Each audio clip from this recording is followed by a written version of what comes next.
Welcome to the Boomer's Guide to a Vibrant Life with Vicki Washburn. Vicki and her guests will share their journey of the golden years and how they're creating a vibrant life. Topics will include family, fun, life, love, travel, and everything Boomer. You too can have the best of your vibrant life now.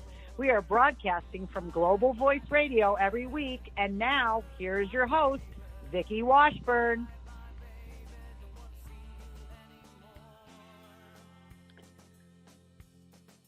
Hello, everyone. This is Vicki Washburn with the Boomer's Guide to a Vibrant Life. This last couple of weeks has been one of the most tragic and heartbreaking weeks of my life, I think. And yet, it has also been a week that has renewed my faith in humanity, confirmed that there is more good in this world than bad, confirmed that when we are struggling the most, God sends angels to surround us.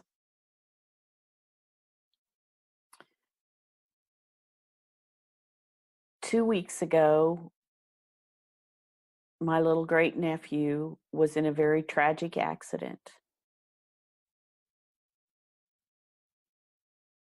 And his loss has devastated our family.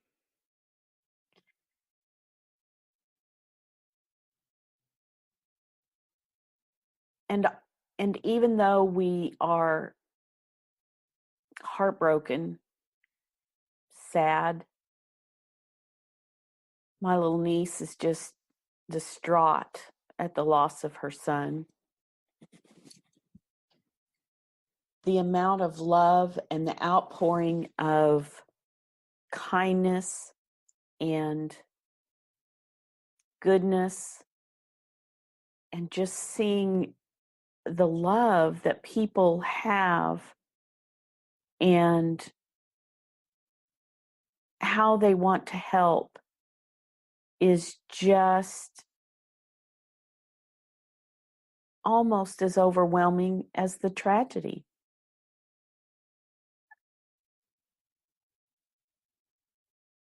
People came from everywhere to help, to support, to give condolences.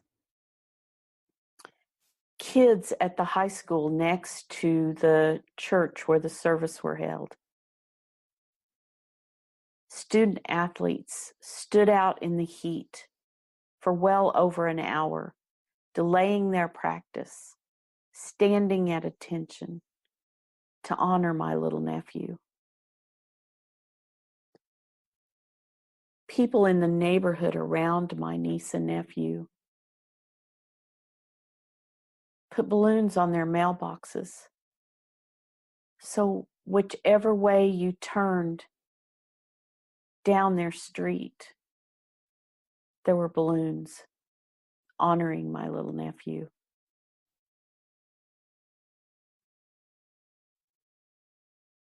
As we showed up at the cemetery, there were so many cars. There were so many people. I didn't know how we would even get in. When there's a tragedy, people come out of the woodwork. We see this in times like are being experienced right now on the East Coast with the hurricanes and the flooding. Help and support, finances, food, water, clothing, offers for shelter, people who offer to foster animals come out of the woodwork. People rallied to help each other. People are inherently good and want to help.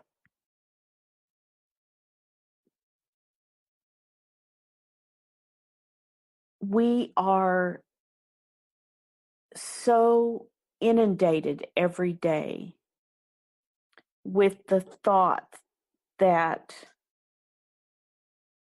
the world is not good, that people are not good, that there are more people out there that are going to hurt you than to help you. My granddaughter just made a comment about she doesn't go out alone because she's afraid. She's 22 years old, the mother of 2 children. She doesn't even want to go to our local Walmart or the grocery store alone because she's afraid.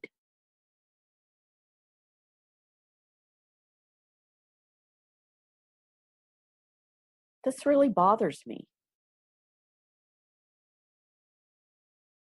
I believe that we should be cautious, but not afraid. We cannot live in fear, and there's more good than there is bad. You cannot look for or be fearful of the bad. Sure, it's out there. Sure, you could find yourself in the wrong place at the wrong time. You could also find yourself in the right place at the right time. You could meet the love of your life because you dropped a quarter. You could meet your new best friend because you bumped into each other going through a doorway.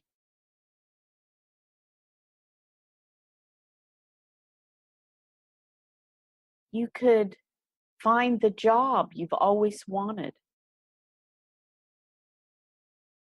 I was talking to my girlfriend the other day, and she had taken a job she didn't really want, but it was something until she could find something she wanted.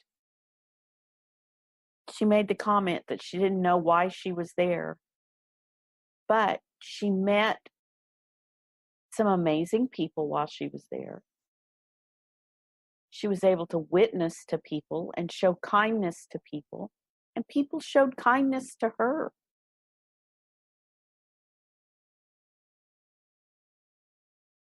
And through that job, she met a lady. And that lady worked at an office, which was where my friend pays her water bill. So the next time she went in to pay her water bill, she recognized the lady. She said hi, started up a conversation, said in passing, if there's ever an opening, let me know. Went in to pay her water bill a few days later, a few weeks later, ran into the woman again. She said, I don't know why you're here, but you're here, and I have a position just for you. She would have hired her on the spot, but she had to go through the interview process, and she had to submit it to her board.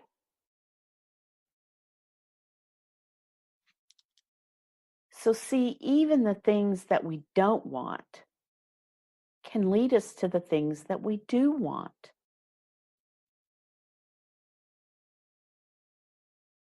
The Bible tells us that God turns all things to good for those that love him.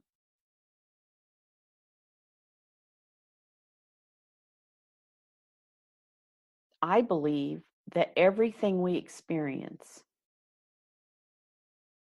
if we approach it with the right attitude, can actually just be a stepping stone to what we really want.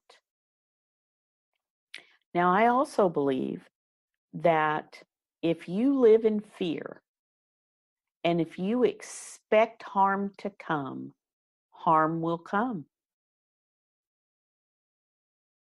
I believe if you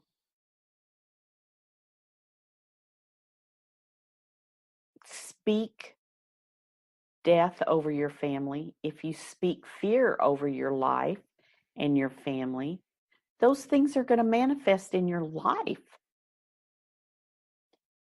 But if you speak gratitude, even in the bad times, and I've talked about this on other shows, if you speak gratitude, if you are thankful for the journey, even when the journey sends you stumbling blocks and big boulders, even when the journey leaves you weak and tired and spent, even when the journey takes every ounce of energy you have, when it seems to have broken you right in half, when tragedy strikes and you seriously do not know how you can possibly go on,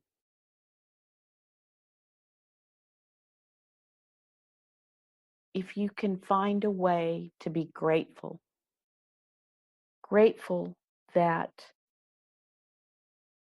God gives you the strength to get up the next day, grateful for the people that show up and bless you in your time of crisis,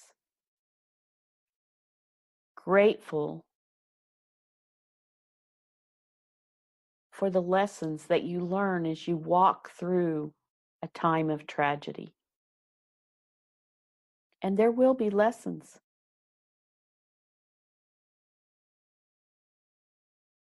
Grateful for the moments of joy in the midst of tragedy and heartache. If you can find the gratitude in where you are, even if that's in the middle of a mud puddle, the biggest, messiest, ugliest, muddiest yuck that you could possibly imagine. If you can find the gratitude in that, life will change. You will not stay stuck in that period of mourning and sadness and heartache and struggle.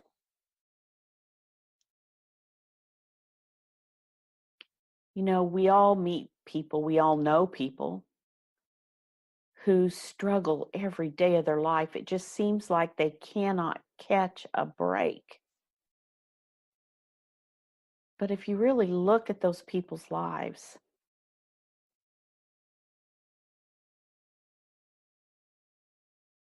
they focus so much on being a victim, on blaming the world and the universe and God and other people for what is happening to them.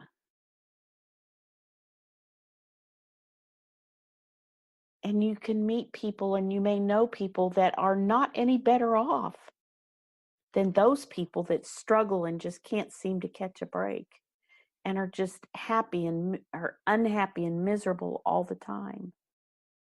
And you can meet somebody who's really no better off, and yet their countenance is full of joy and peace and gratitude and expectation and joy in the little things in their life. They may not have much, and yet they find joy and gratitude in the little that they have. And you can see the difference in those two people. One is miserable and angry and complaining all the time, and you really just have a hard time being around them because they just are energy suckers.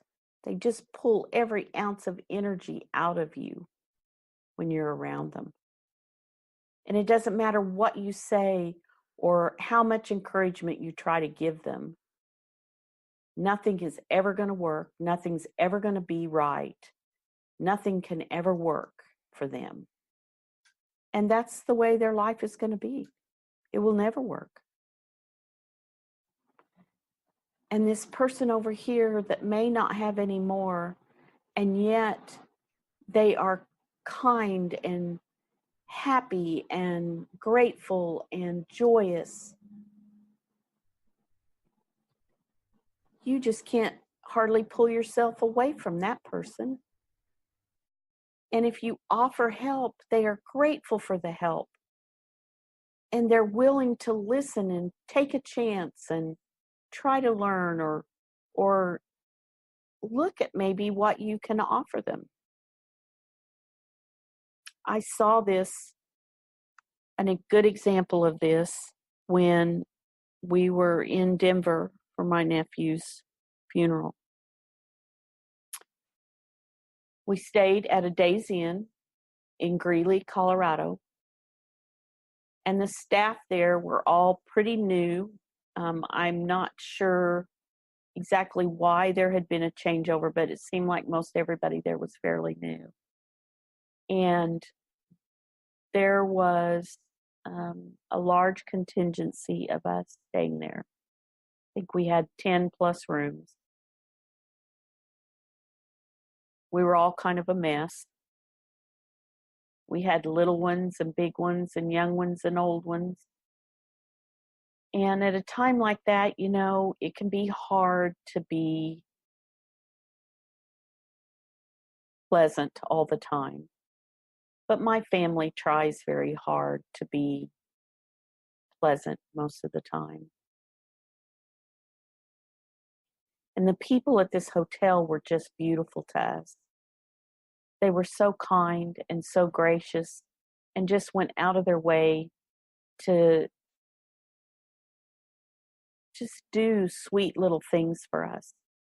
They knew we were all mourning and sad, but there was one girl there,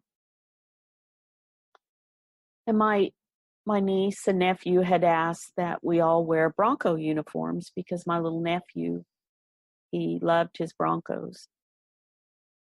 And so I'm from Oklahoma, not particularly a football fan. I didn't have a Bronco jersey.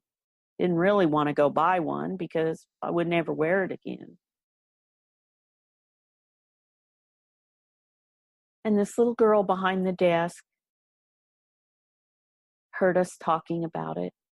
And she said to me, "I think you're about my size, and I have a brand new jersey at home. I'll bring it for you tomorrow, and if it fits you, you can borrow it." Now, this girl didn't know me from Adam. She didn't have much. She shared later with my sister and I, when we were sitting out on the bench, that she was a recovering addict and she'd only been sober about 4 months. That she was just getting her life back on track. That this was the first job she had had since she got clean. That she was living with her dad.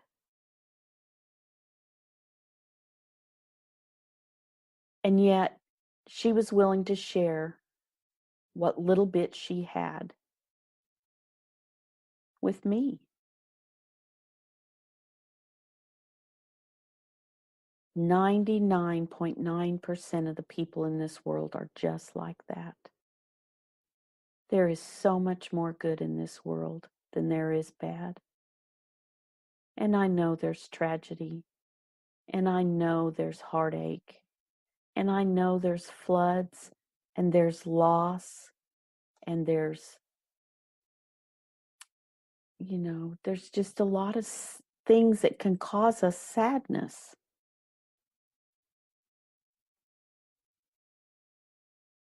But in all that, there is beauty.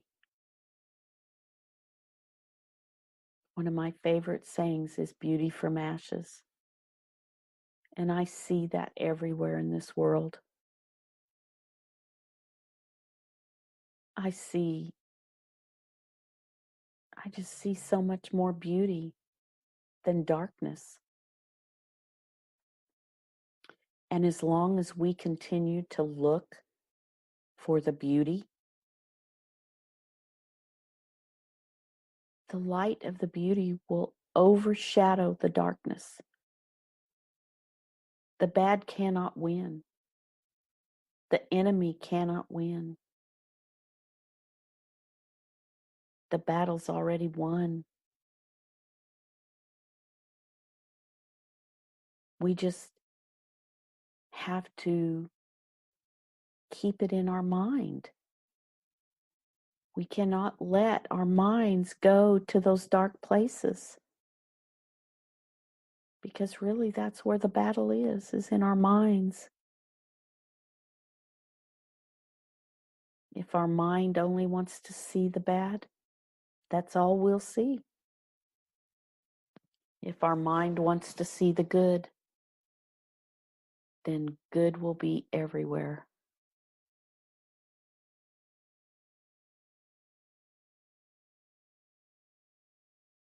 That was proven to me over and over and over again last week.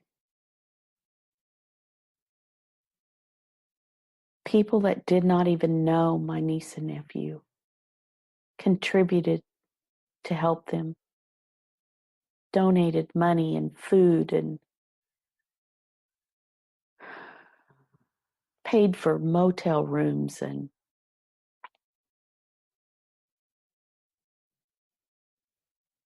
it was just the most beautiful outpouring of love I've ever seen.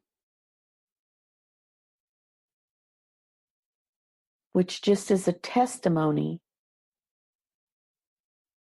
to the love that these two kids and my sister and her family have sown.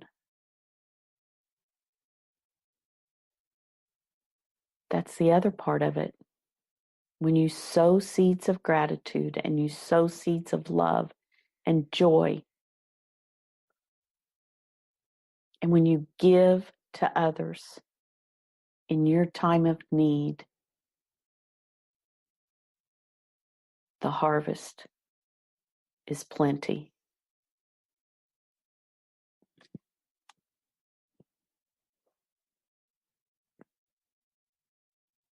I challenge each of you this week to put aside the negative. Quit listening to the political rhetoric. Quit listening to all the negative Nancys.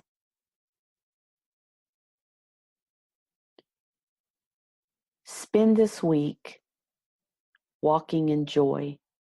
Spend this week walking in gratitude. Spend this week looking for the beauty.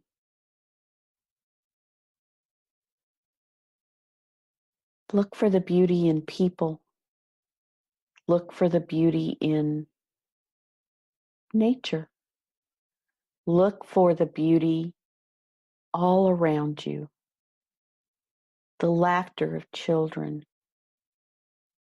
The wonder and awe of a small child. The playfulness of an animal.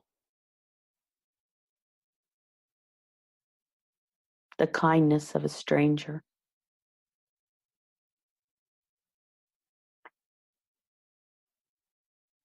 Spend this next week being kind to others.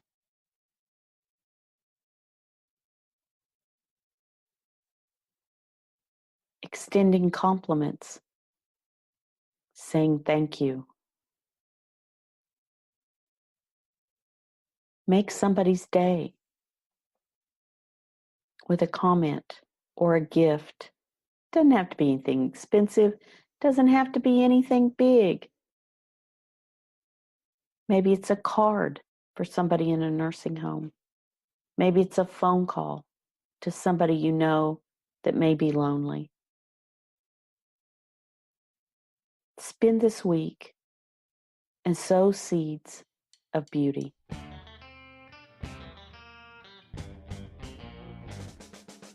And this will sow seeds into your life and help you to have a more vibrant and beautiful life going forward. This is Vicki Washburn with A Boomer's Guide to a Vibrant Life. You can follow me on Facebook at My Life Redesigned, on Instagram and Twitter. You can find me there at My Life Redesigned and Coach Vicki Wash. You can also follow me on my website at vickiwashburn.com. Have a beautiful week. God bless.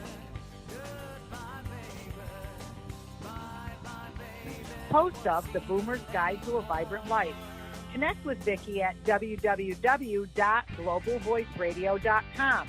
Tune in next week for another edition of The Boomer's Guide to a Vibrant Life on Global Voice Radio, where your message and your voices are heard.